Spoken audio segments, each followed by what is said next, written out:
Welcome back. Welcome back. Welcome back. Beautiful, conscious, minded people. Beautiful question. Your why people. Ladies and gentlemen, boys and girls. Welcome back. Welcome back. Welcome back to our bill. Hit the subscribe button. Hit the bell notification. That lets you know our channel is back on. Hit the like and share. Please help the channel to grow. Welcome back. Welcome back. Welcome. Welcome. Welcome. Welcome back. I hope your week been good this week. I had a decent week. I can finally say, let's have a drink today.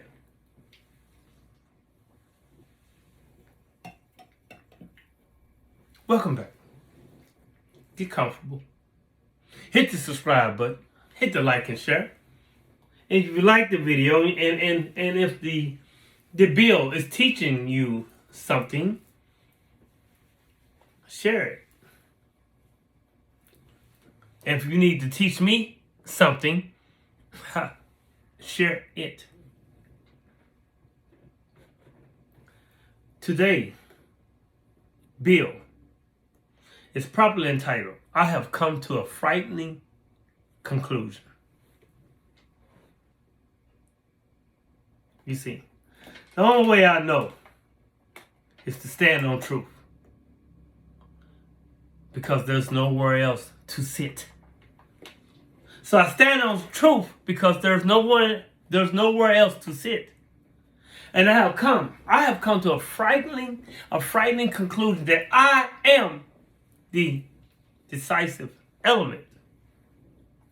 You are the decisive element. Yes. Yes, you are. It is my personal approach that creates the climate. Okay? It is my daily mood and attitude that creates the weather. I possess tremendous power to make life miserable or joyous. I can be a tool of torture or an instrument of inspiration. I can humiliate or humor, hurt or heal. In all situations, it is my response that decides whether a crisis is escalated or de-escalated. And a person is humanized or dehumanized. If we treat people as they are, we make them worse. If we treat people as they ought to be, we help them become what they are capable of becoming. I have come to that conclusion and many other conclusions I'm going to share with you today. People get offended by a lot of things. And people have a habit of feeling offended. You know, like I said many times before, hey, if you're not bringing happiness to my life or adding happiness to my life, the hell with you.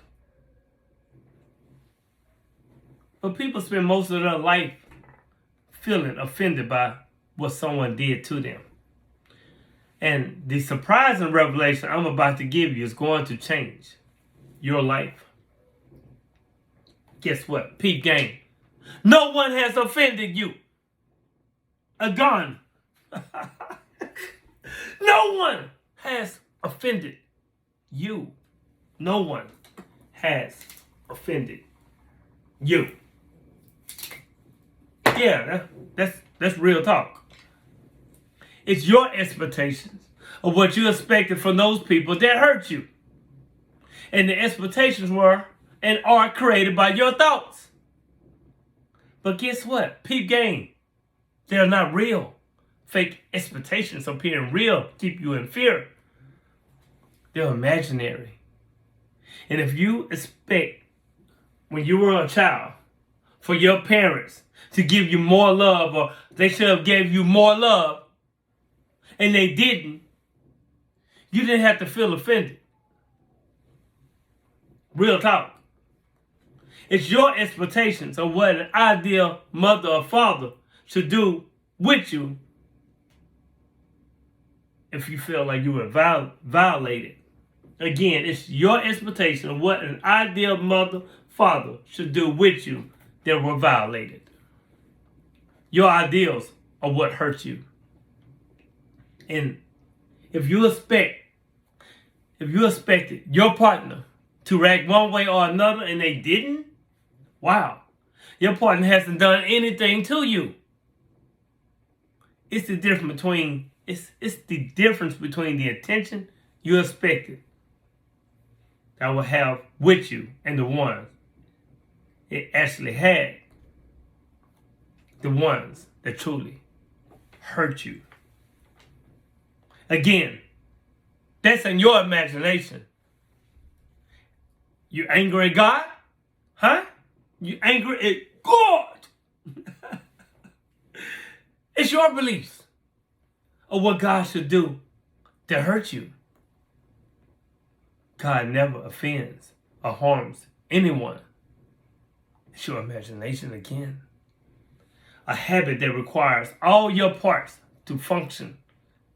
And if you lose one, the habit disarms. The habit of feeling offended by what others do to you. Actually, no one does anything to you. Will disappear when you know the source of the offenses. You see, when we were born, we were real. We were authentic. But our true nature is suppressed and replaced artificially by concepts taught by our parents, who learned from their parents, the lies, his stories, her stories, lies, agreed upon, fake society, and tell lie vision. And they create a very fake novel of how things should be in every aspect of your life. And guess what? In every aspect of your life and how others should act in your life. Now, one of the biggest sources of resentment is to try to impose a person's point of view on another and guide their life. When you tell him or her what to do and they say no, guess what? You create double-sided resentment. First, you feel offended because you didn't do what you wanted. Second, the other person gets offended because they didn't accept them for who they are. And it's a very vicious cycle that goes on and on and on and on. All people have the divine right to lead their life as they please. They will learn from their mistakes for themselves. Let them be. No one belongs to you.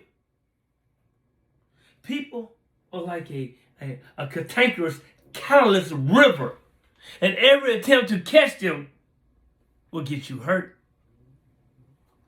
Just love them. Enjoy them. And let them go. One. I'm gonna give you probably 9 things to learn about what we're talking about. Because this is the conclusion. I'll come to here go 9 steps. Understand that no one has offended you. It is your ideals of how people and God should act. Those who hurt you. These ideals are a product of a social mass, which you have learned from your childhood unconsciously. Recognize that most people never ever going to squeeze those ideals that you have because they have their own ideas. 2, let people be. Let them lead their lives as they please. It is your responsibility. Give them advice if asked, but allow them to make their own decisions. It is their divine birthright, free will, and freedom. 3. Get my point out for this one. 3. No one belongs to you. Hell, nobody belongs to you. Neither your parents, nor your friends, nor your partners. We all are part of nature's gear. Just let things flow without resisting it. Let live and live. Or did I say that backwards? Live and let live. 4. Stop thinking. Stop thinking too much. Stop overthinking too much. Open yourself to the possibility of new experiences. Don't use up your inventory. Please don't. And open your eyes. I'm in the eye field. Open your eyes and watch the flow of life as it is. And when you clean your vision, like cataract, when you clean your vision from the dark lenses, like cataract, and remove them, the result is vision. Cleaning. Yeah, come to the fly optician. He'll hook you up. 5. Guess what? Perfection does not exist. Neither father, mother, friend, cousin, perfect couple. It's a concept created by the human mind that on an intellectual level that you can understand. But in reality, it does not exist. It doesn't. I'm sorry. It don't exist. And because of an imaginary concept, a perfect forest will be pure trees, sun, not insects and bugs. Because guess what? It does not exist. No, it does not exist. For a fish, the perfect sea would be the one where there are no predators. The fish have no predators in pure ocean, river, pond, paradise. Does it exist? Hell no. Just on an intellectual level. But in reality, it would never exist. Of course. The fish has to enjoy reality. Right? Any frustration that the sea is not the way it wants to be is meaningless. Stop resisting that people aren't how you want or don't like you to be. Let me say it again. Stop resisting that people aren't how you want or don't think like you. That's what we should say it.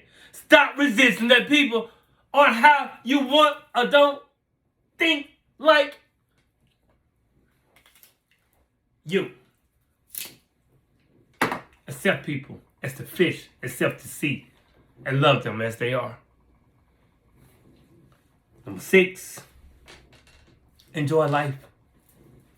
Real life is more beautiful and exciting than any idea you have of the world. I'll be pleased to tell you from experience. 7, imagine that person who offended you in the past. Imagine both of them are sitting comfortably. Tell him or her why he or she offended you. Listen to their loving explanation of why they did it. And guess what? Forgive him or her. Forgive them. If a loved one is no longer in this world, use this dynamic to tell them what you want. Spirits, they still here. Spiritual beings having a human, very human experience. Give them your answer and listen to their answer when you ask your question. And tell them goodbye. Trust me, it will give you tremendous peace and power. 8, in the light of the short life that we live here in this matrix, this simulation, we only have time to live, enjoy, and be happy. Our companion, death, can be at any time. Just like that. Unexpectedly. It can take us into her arms. It is superfluous and useless to spend time thinking about the offenses of others. Let it go. You can't afford that luxury. And 9. You know, 9 is a magical number. Yes, it is when you take it to a singular code, or I just had 9. 9 times 2, 18. 1 plus 8 is 9. 9 times 3 is 27. 2 plus 7 is 9. 9 times 4 is 30. You know it. On the numerical code from 0 to 9. 9. It's natural to go through a period of grief by forgiving, letting your wound heal. Unload, and don't confuse with unloading with someone to let the pain flow. Don't confuse that. And guess what? Come back to this bill. Come back to this bill and listen to this bill. Listen to this video many times as needed. And let the concepts begin to plant seeds of consciousness within you. Learn honesty from mistakes you made. Promise yourself you won't do it again. And come back to love and life. You must first forgive yourself in order to forgive others that hurt you. It's only when you're in love with another person, that you see them as they really are. And the reason why I'm saying it is because I'm about to get ready to close out. But listen, for a moment. It's only when you're in love, right? When you're in love with another person that you see, but you get to see them how they really are when you're in love with them. And in the ordinary way, when you're not in love, you see only a fragmented version of that being. Because when you're in love, living on value, energy, letting out vulnerable emotions. When you're in love with someone, you do indeed see them as a divine being. And suppose that's what they truly are. And your eyes have, by your beloved, your eyes have been opened. If you should be so fortunate as to encounter this spiritual experience, it seems to me to be in a total denial of life, to repute it, to refuse it. Alan Watts, thank you for that one. You see, you know I go up and down. There's duality to everything. We know this, right? Polarity. And I say that because, remember this, don't forget, nobody can save you. Nobody can save you but you. Nobody can save you but yourself. And you will be put again and again and again into nearly impossible situations. And they will attempt again and again and again through tricks, chicanery, subterfuge, guise, and compulsion, force to make you submit, quit, or die quietly inside. Are you digging? Are you tracking? Nobody can save you but yourself. And it will be easy enough to fail.